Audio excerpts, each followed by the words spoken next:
السلام علیکم کلاس، آج ہم سیکنڈ چیپٹر سٹارٹ کر رہے ہیں، قومی آمدنی کے تصورات اور قومی آمدنی کی پیمائش۔ سب سے پہلے جو ہم جانیں گے وہ ہے قومی آمدنی سے کیا مراد ہے۔ جو بیسک کانسیپٹ ہے قومی آمدنی کا وہ یہی ہے کہ کسی ملک میں ایک سال کے عرصہ میں عاملین پیدائش کو استعمال میں لا کر اشیاء و خدمات کی جو مقدار پیدا کی جاتی ہے اسے ہم اس کی حتمی ذرعی مالیت کو لینے سے ہمارے پاس قومی آمدنی آ جاتی ہے۔ اب ہمارے پاس ڈاکٹر مارشل کی تعریف اگر ہم دیکھیں تو بالکل وہی ہے، تھوڑا سا الفاظ ڈیفرنٹ ہے کہ اشیاء و خدمات کی وہ خاص مقدار جو کسی ملک کے لوگ اپنے سرمایہ اور قدرتی وسائل یعنی کہ اپنے عاملین پیدائش سے کام لے کر ایک مقررہ عرصہ میں پیدا کرتے ہیں، قومی آمدنی کہلاتے ہیں، اور یہ عرصہ عموماً ایک سال کا ہوتا ہے۔ اشیاء سے مراد سال بھر میں معیشت کے مختلف شعبوں سے حاصل ہونے والی اشیاء، مثلاً زرعی اشیاء، صنعتی شعبے سے حاصل ہونے والی اشیاء، معدنی شعبے سے حاصل ہونے والی اشیاء، اور کچھ ادارے جو خدمات سر انجام دیتے ہیں، مثلاً تاجر، بینک وغیرہ، اور علاوہ ازیں افراد کے معاوضے بھی قومی آمدنی میں شامل ہوتے ہیں۔ ایسے افراد کے معاوضے جو خدمات سر انجام دیتے ہیں، جیسا کہ ڈاکٹر ہیں، وکیل ہیں، وہ فزیکلی ہمیں کچھ نہیں دیتے لیکن وہ ہمیں سروسز دیتے ہیں۔ پروفیسر فشر نے قومی آمدنی کی تعریف ان الفاظ میں کی ہے کہ اشیاء و خدمات کی وہ مقدار جو ایک سال میں صرف کی جائے قومی آمدنی کہلاتی ہے۔ یعنی کہ پہلے ہم نے دیکھا ڈاکٹر مارشل کے مطابق اشیاء و خدمات کی وہ مقدار جو ایک سال کے عرصہ میں پیدا کی جائے، اور ڈاکٹر فشر کے مطابق اشیاء و خدمات کی وہ مقدار جو ایک سال کے عرصہ میں خرچ کی جائے قومی آمدنی کہلاتی ہے۔ جب ہم خرچ کرنے کی بات کرتے ہیں تو ہم نارملی دو چیزوں پہ خرچ کرتے ہیں۔ ایک ہوتی ہیں دو اشیاء، یعنی کہ ایک ہوتی ہیں صرفی اشیاء اور دوسری ہوتی ہے سرمایاتی اشیاء یا سرمایہ کاری کی اشیاء۔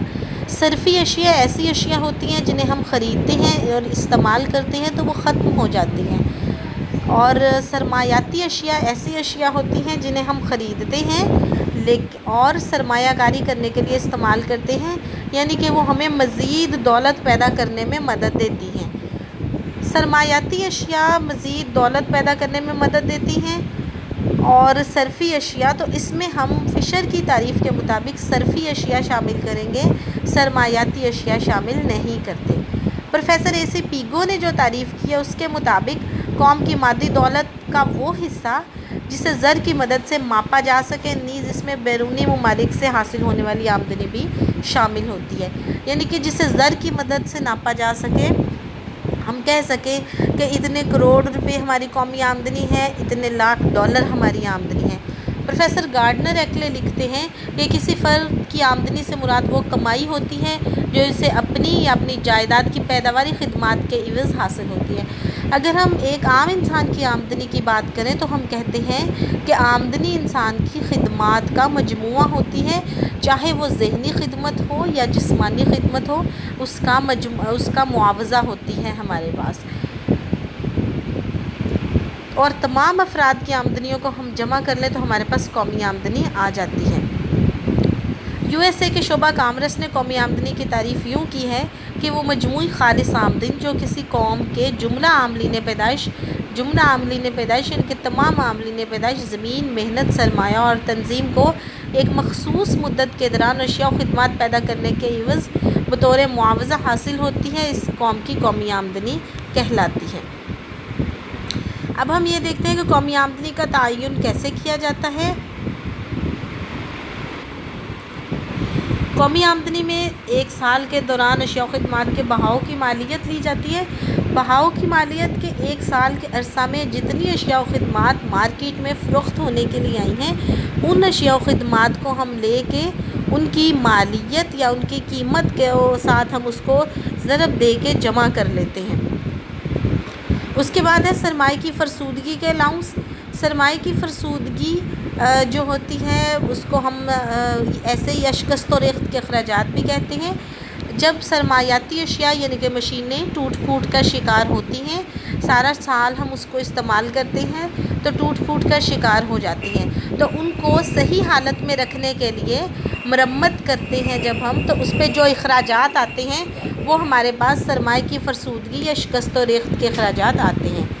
تیسرا پوائنٹ ہے کہ بعض اوقات شے کی قیمت میں ٹیکس بھی شامل ہوتے ہیں جو حکومت کی آمدنی کا ذریعہ بنتے ہیں، لہٰذا صحیح اپنی جو آمدنی ہے قومی آمدنی اس کو معلوم کرنے کے لیے ہم ٹیکسز کو مائنس کر دیتے ہیں۔ اب مزید ہم پڑھتے ہیں، اس میں آپ کو یہ چیزیں کلیئر ہو جائیں گی۔ قومی آمدنی کے تصورات، سب سے پہلا ہے خام ملکی پیداوار۔ نام سے ظاہر ہے ملکی پیداوار، کسی ملک کی جغرافیائی حدود کے اندر اس کے عاملین پیدائش کو لگا کر جو اشیاء و خدمات حاصل کی جاتی ہیں وہ خام ملکی پیداوار کہلاتی ہیں، اور اس میں بیرون ملک سے حاصل ہونے والی آمدنی شامل نہیں ہوتی۔ تو خام ملکی پیداوار کا اگر ہم فارمولہ جنریٹ کریں تو ہمارے پاس آ جائے گا، خام ملکی پیداوار برابر ہوتی ہے صرف جمع خام نجی ملکی سرمایہ کاری جمع سرکاری خرچ جمع خالص برآمدات۔ ایک ملک میں کی جغرافیائی حدود میں ایک سال کے عرصہ میں جتنی اشیاء و خدمات ہم پیدا کرتے ہیں تو اس میں ہم صرف لیں گے، سرمایہ کاری لیں گے، سرکاری خرچ لیں گے اور خالص برآمدات۔ خالص برآمدات میں ہم لیتے ہیں کہ درآمدات مائنس برآمدات یا برآمدات مائنس درآمدات، یعنی کہ جو چیزیں ہم اپنے ملک میں پیدا کرتے ہیں وہ تو ہم اس میں شامل کرتے ہیں، لیکن وہ تمام اشیاء جو ہم باہر سے منگواتے ہیں اس میں وہ ہم شامل نہیں کرتے۔ صرف سے مراد ہے گھریلو ذاتی اخراجات، جس میں 3 قسم کے اخراجات ہوتے ہیں۔ پائیدار اشیاء پر، ایسی اشیاء جو جلدی خراب نہیں ہوتی وہ پائیدار اشیاء کہلاتی ہیں، اور ناپائیدار اشیاء جیسے خوراک، لباس، رہائش وغیرہ، ایسی تمام اشیاء جو تھوڑے سے استعمال کے بعد ختم ہو جاتی ہیں۔ اور تیسری خدمات۔ پھر ہم خام نجی ملکی سرمایہ کاری لیتے ہیں۔ خام نجی ملکی سرمایہ کاری میں 3 قسم کی سرمایہ کاری شامل ہوتی ہے۔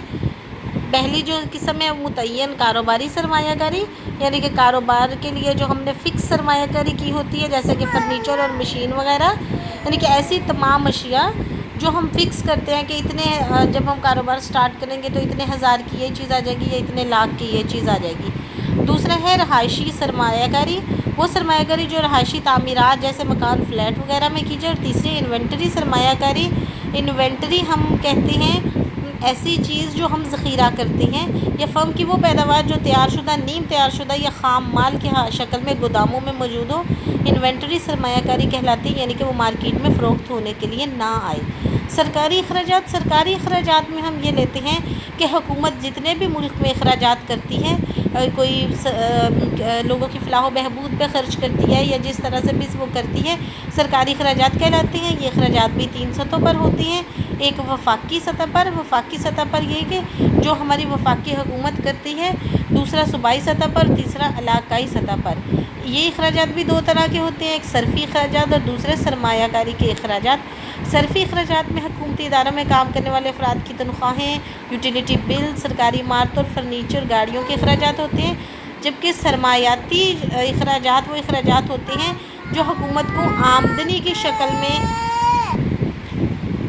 خالص برآمدات ہیں کہ برآمدات میں سے درآمدات کو منع کر دیں تو خالص برآمدات حاصل ہوتی ہیں۔ اور دوسرا ہمارے پاس کانسیپٹ ہے خام قومی پیداوار، اشیاء و خدمات کا وہ مجموعہ جو افراد ایک سال کے عرصہ میں تیار کرتے ہیں، خام قومی آمدنی کہلاتا ہے۔ اس میں ہم بیرون ملک سے حاصل ہونے والی آمدنی بھی اگر ہم اس کو کیلکولیٹ کریں تو ہمارے پاس آ جاتا ہے خام قومی پیداوار برابر ہوتی ہے صرف جمع خام نجی ملکی سرمایہ کاری جمع سرکاری خرچ خالص برآمدات۔ آگے ہمارے پاس کانسیپٹ ہے خالص ملکی پیداوار۔ خالص ملکی پیداوار یہ ہے، یہ بالکل سمپل سا کانسیپٹ ہے۔ اگر ہم خام ملکی پیداوار میں سے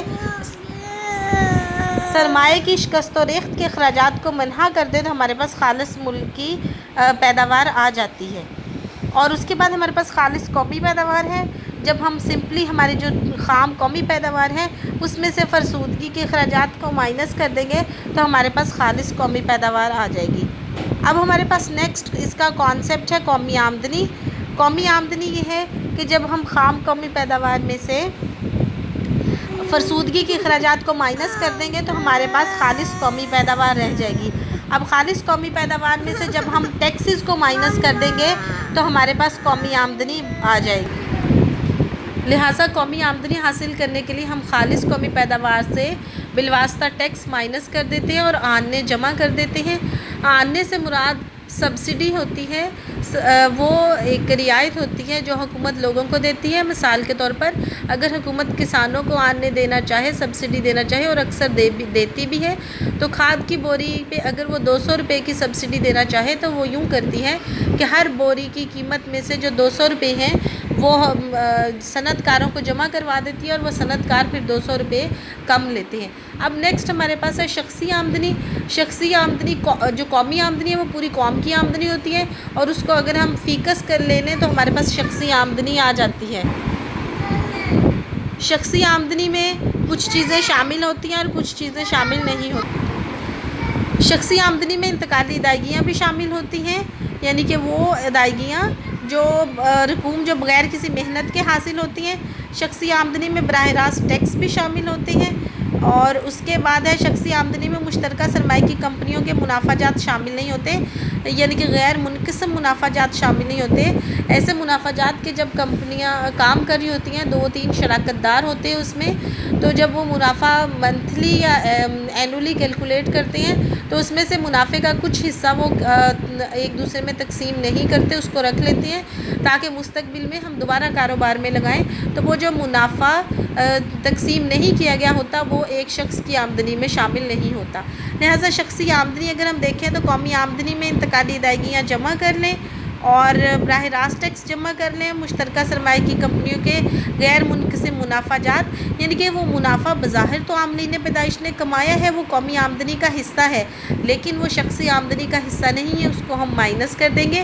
سماجی تحفظ کی ادائیگیاں، یعنی کہ سمپل سا کانسیپٹ ہے جو ہم دیکھتے ہیں کہ جو سرکاری ملازمین ہیں انہیں بہت ساری اور بھی فیسلٹیز میسر ہوتی ہیں، جیسے کہ صحت کی علاج فری کروا سکتے ہیں، بچوں کی ایجوکیشن فری ہو سکتی ہے، اس کے بعد ریٹائرمنٹ کے بعد جو پینشن ہوتی ہے وہ، تو یہ ساری چیزیں جو ہیں وہ ایک جو شخص ہے اس کی تنخواہ میں سے کٹ رہی ہوتی ہیں جب وہ جاب کر رہا ہوتا ہے۔ تو یہ سماجی تحفظ کی کٹوتیاں، بظاہر وہ شخص اگر 50,000 روپے کما رہا ہے تو وہ قومی آمدنی کا حصہ ہے، لیکن اس کو یہ تمام پیسے نہیں مل رہے، تو لہٰذا یہ اس کی شخصی آمدنی میں شامل نہیں ہوتے۔ کارپوریٹ آمدنی ٹیکس ہے، اس کو ہم منافع ٹیکس بھی کہہ سکتے ہیں، کہ وہ چیزیں کمایا ہوتا ہے پیسہ اس نے، لیکن وہ ٹیکس جو ہے بڑی بڑی کارپوریٹس پہ، کمپنیز پہ حکومت لگا دیتی ہے، تو وہ ٹیکس قومی آمدنی میں شامل ہوتا ہے، لیکن وہ شخص کی آمدنی میں شامل نہیں ہوتا۔ قابل تصرف شخصی آمدنی ہے کہ جو آمدنی ایک شخص کو حاصل ہو جاتی ہے وہ کما لیتا ہے، تو اس کے بعد اس کے پاس جو آمدنی بچتی ہے اس کو وہ کیسے خرچ کر سکتا ہے، تو جو اس کے پاس آمدنی بچتی ہے اس آمدنی میں سے وہ براہ راست ٹیکس ادا کرتا ہے، دولت ٹیکس یا منافع ٹیکس ادا کرتا ہے، اور اس کے بعد وہ اس کو آمدنی کو خرچ کر سکتا ہے، تو اس کو ہم قابل تصرف شخصی آمدنی کہتے ہیں۔ قابل تصرف شخصی آمدنی حاصل کرنے کے لیے ہم شخصی آمدنی مائنس براہ راست ٹیکس کر دیتے ہیں، تو ہمارے پاس قابل تصرف شخصی آمدنی آ جاتی ہے۔ تو آگے یہ ایک گوشوارہ ہے سمپل سا، یہ آپ لوگ دیکھیں گے اور اس سے انشاءاللہ آپ کو یہ جتنی بھی چیزیں آپ نے کانسیپٹس پڑھے ہیں یہ سارے آپ کو سمجھ آ جائیں گے۔ آج کے لیے اتنا ہی کافی ہے۔ اللہ حافظ۔